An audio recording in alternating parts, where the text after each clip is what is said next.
Personat që janë prej e bullizmit mund të përjetojnë një simptomatologji si distancimi nga të tjerët, ndjenja e vetbesimit dhe vetvlerësimit të ulët, frikë, pasiguri, mosmundësi të zgjidhjes së situata problemore, shenja të shqetësimit të vazhdueshme, ankthit, depresionit, deri të mendimet negative dhe vetlëndimi.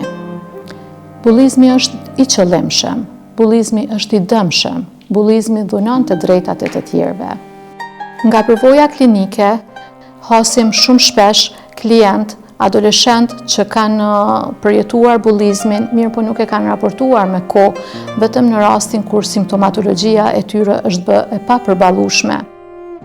Bullizmi është në rritje fatkeqësisht dhe duhet marrë masa adekuate për parandalimin e tij.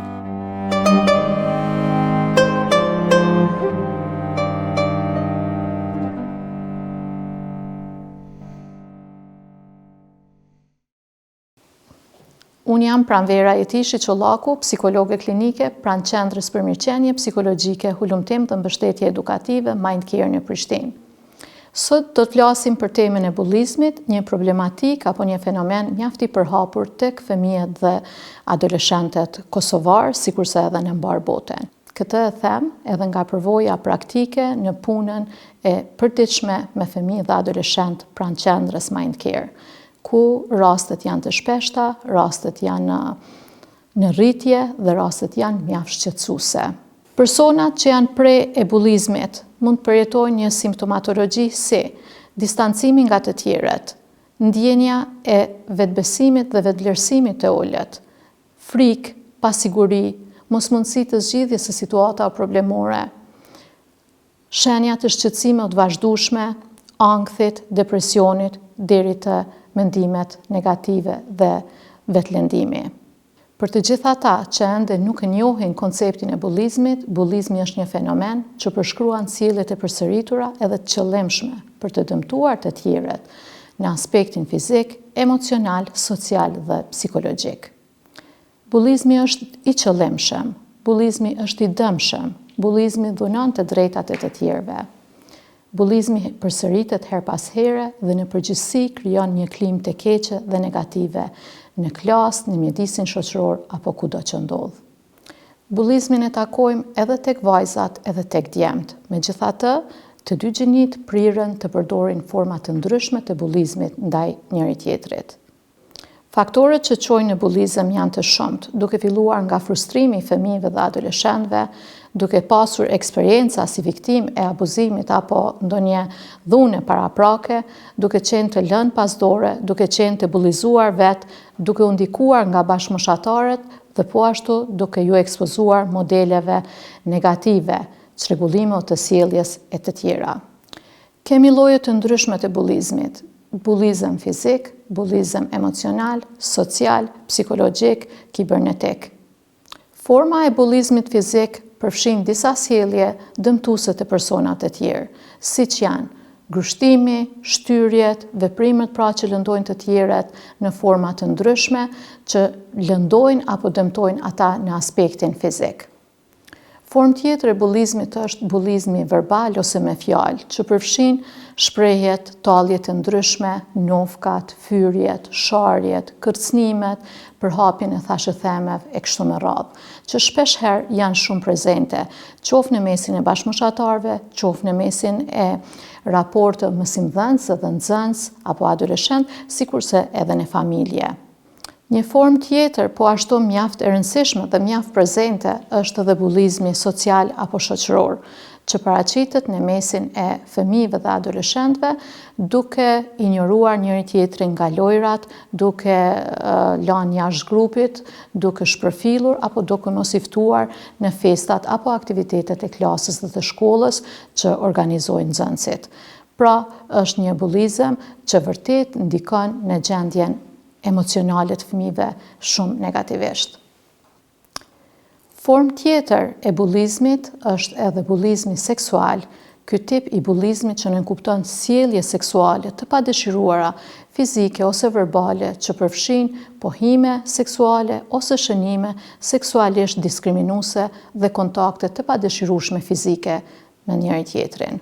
Një formë tjetër e bullizmit është edhe bullizmi kibernetik, pra bullizmi që ndodh nëpërmjet përdorimit të teknologjisë, formë e bullizmit që ndodh përmes dërgimit të mesazheve të bezdishme apo shqetësuese për fëmijët dhe adoleshentët, të tipit që mund të jenë shqetësuese, kërcënuese, qoftë përmes telefonit apo forma tjera të përdorimit të internetit apo rrjeteve sociale.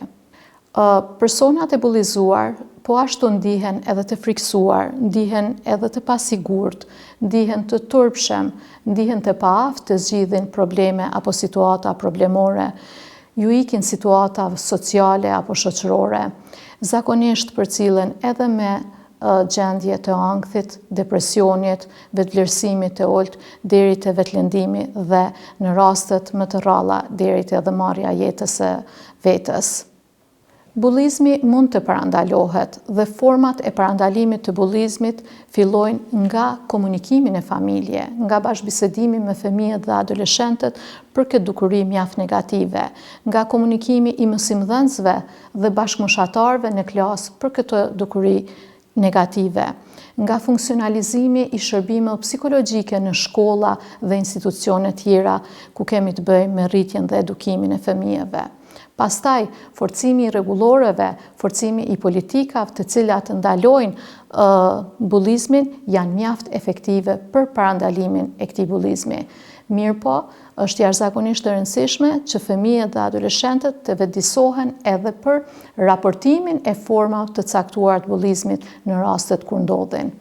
Është shumë e rëndësishme të ndalohet shfaqja e bullizmit, të trajtohet në rastin kur kemi një paraqitje të tij, për shkak se efektet dëmtuese janë jashtëzakonisht të mëdha, efektet në mirëqenien psikologjike të atyre që janë viktimë e bullizmit po ashtu janë të mëdha dhe mund të japin efekte negative në mirëqenien dhe funksionimin e plotë të atij fëmie apo atij adoleshenti. Nga përvoja klinike hasim shumë shpesh klient adoleshent që kanë përjetuar bullizmin, mirë po nuk e kanë raportuar me kohë, vetëm në rastin kur simptomatologjia e tyre është bë e papërballueshme.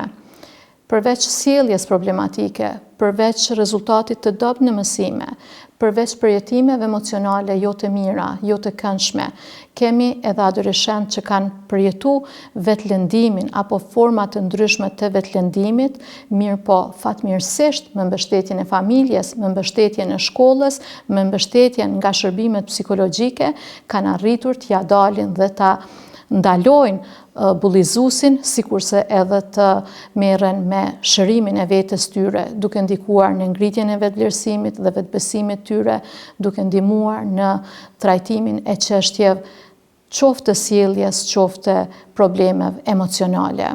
Përderisa deri tani më shumë e vendosëm fokusin në viktimat e të qenit të bullizuar, një rëndësi të madhe duhet t'i kushtojmë edhe personit që shkakton bullizëm. Për shkak se personat e tillë, siç e thamë edhe më lart, shpeshherë mund të kenë qenë edhe vetë viktima të abuzimit, bullizimit të mëhershëm e kështu me radhë, dhe në raste të tilla është shumë e nevojshme të trajtohen edhe ata në aspektin psikologjik, për shkak që të marrin ndihmën adekuate, të dalin nga ato situata që japin problematika në sjellje dhe të gëzojnë një mirëqenie të mirë psikologjike. Familja ka një rëndësi jashtëzakonisht të madhe në mbështetjen apo në tejkalimin e krizave që fëmijët bullizues mund të përjetojnë. Për shkak se e para është shumë e rëndësishme që familja duhet të paraqesë gjithmonë para fëmijëve dhe adoleshentëve modelet pozitive. Mandej, bisedimi hapur për sjelljet që fëmia i tyre shkakton në dëmtim të tjerëve duhet të diskutohen dhe duhet të ndalohen që nga aspekti prindëror edhe aspekti familjar. Për fund, është jashtëzakonisht e rëndësishme të dërgojmë një mesazh tek prindrit, tek familjarët, tek kujdestarët primar të fëmijëve dhe adoleshentëve, tek mësimdhënësit, tek shkolla në përgjithësi dhe tek opinioni i gjerë, se bullizmi është në rritje fatkeqësisht dhe duhet marrë masa adekuate për parandalimin e tij. Dhe në rastet kur kemi shfaqje të formave të ndryshme të bullizmit, të marrim masa të menjëhershme për trajtimin e viktimave dhe agresorëve. Për shkak se efektet e bullizmit janë jashtëzakonisht negative për mirëqenien psikologjike të fëmijëve dhe adoleshenëve.